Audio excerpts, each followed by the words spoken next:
Okay, so when you hear the words Book of Leviticus, what comes to mind? For a lot of us, it's probably complex rituals and some pretty obscure laws, right? But what if I told you that its final chapters lay out this radical blueprint for a just society, a guide to national faithfulness, and a call for some serious personal integrity? Well, that is exactly what we're going to unpack today.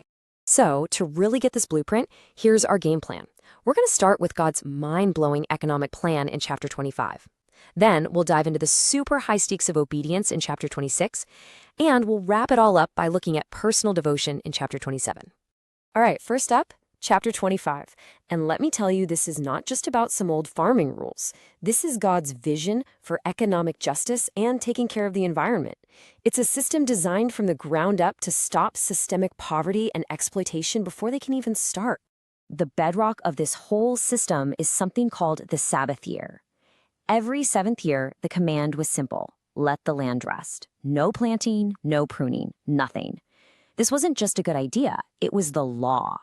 It forced everyone to remember that the land and everything it produces belongs to God. And here's where it gets really cool. This rhythm, this pattern, builds up to something even bigger. You go through 7 of these Sabbath year cycles, that's 49 years, and then the 50th year becomes something truly extraordinary, the year of Jubilee. So what on earth happened in the Jubilee? Well, for starters, a massive property reset. Imagine a family falls on hard times and has to sell their land. In the 50th year, they get it back. Just like that, free and clear. The principle behind it is right there in verse 23. The land shall not be sold forever, for the land is mine, says the Lord. And it wasn't just about land. Oh no, the Jubilee was like a total economic reset button. It meant that debts that had forced people into servitude were just gone, canceled. This was such a powerful safeguard against generational poverty. It prevented families from getting trapped in a cycle of debt they could never, ever escape. And this really gets to the heart of God's design for his people. Any Israelite who had to sell themselves into servitude to another Israelite was set free in the Jubilee. They went back to their family, back to their land. Why? Because as God says, they are my servants. They belong to him, not to each other as permanent property. Now, this brings up a pretty obvious, very practical question, right? The text even anticipates it. If you don't plant or harvest for a whole year, or maybe even 2 years back to back in a Jubilee cycle, how on earth do you survive? I mean, what do you eat? And here is the answer. It is a straight up test of faith. God makes this incredible promise. He basically says, obey me in this, trust me, and in the 6th year, I will make the harvest so ridiculously abundant that it'll provide enough food for 3 full years. It turns a simple command to rest into this powerful, undeniable demonstration of his divine provision. So to wrap up chapter 25, we get this incredible vision. God is the ultimate owner of everything, and we're just managing it for him. His ideal society is built for justice, rest is literally woven into the fabric of creation, and true obedience comes from a deep, radical trust that he will always provide. Okay, let's jump into chapter 26 and see how this all connects. Now that the blueprint for society is laid out, God gets really specific about the direct, tangible consequences of choosing to follow it or choosing to reject it. I mean, look at this. The chapter presents this incredibly stark contrast, a clear fork in the road. Obedience, that leads to predictable rains, huge harvests, and peace. Disobedience, that leads to disease, your crops failing, and this deep-seated fear where you'll flee when none pursueth. And what's really important here is that the chapter makes it clear God doesn't just drop the hammer all at once.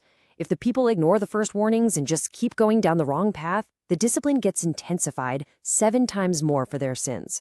This isn't just about anger, it's like a desperate wake-up call to turn back. This comparison really shows you what's ultimately at stake. The blessing is God's very presence, him walking among his people, which results in being full, safe, and fruitful.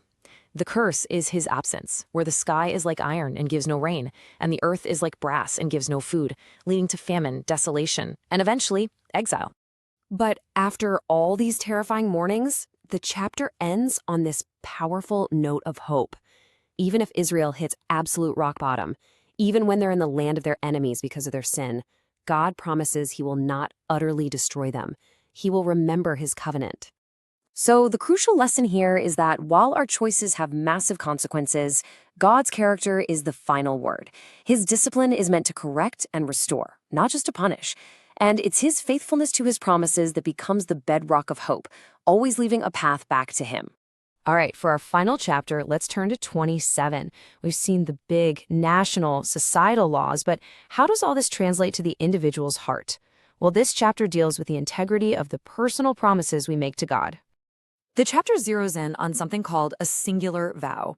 This was a special, totally voluntary, extraordinary way for a person to dedicate something, or even a person, like themselves or their child, to God's service. It was usually done out of immense gratitude, and the law provided a way to redeem that vow by paying a set value. Now, to make sure this whole thing was fair and above board, God put a standardized system in place. These redemption values weren't just made up on the spot. There was a clear valuation in shekels, a common currency, based on age and gender, which was probably tied to a person's ability to work in that economy. It just brought order to a process that could have been really subjective. And this part is just beautiful. The law explicitly provides mercy for the poor. If someone made a vow but was too poor to pay the standard rate, they weren't shamed or turned away. The priest was told to assess their situation and set a value based on what they could actually afford. So this chapter really shows us that alongside all the big societal justice stuff, God deeply values the integrity of each individual heart. He wants our devotion, He takes our promises seriously, and He provides a system that is both orderly and just, overflowing with mercy. So, that leaves us with a final thought. It's really easy to look at these laws about land and crops and silver and just dismiss them as ancient and irrelevant. But the principles behind them? They're absolutely timeless. They challenge us today to ask, what does how we handle our money and our stuff say about whether we really believe God owns it all?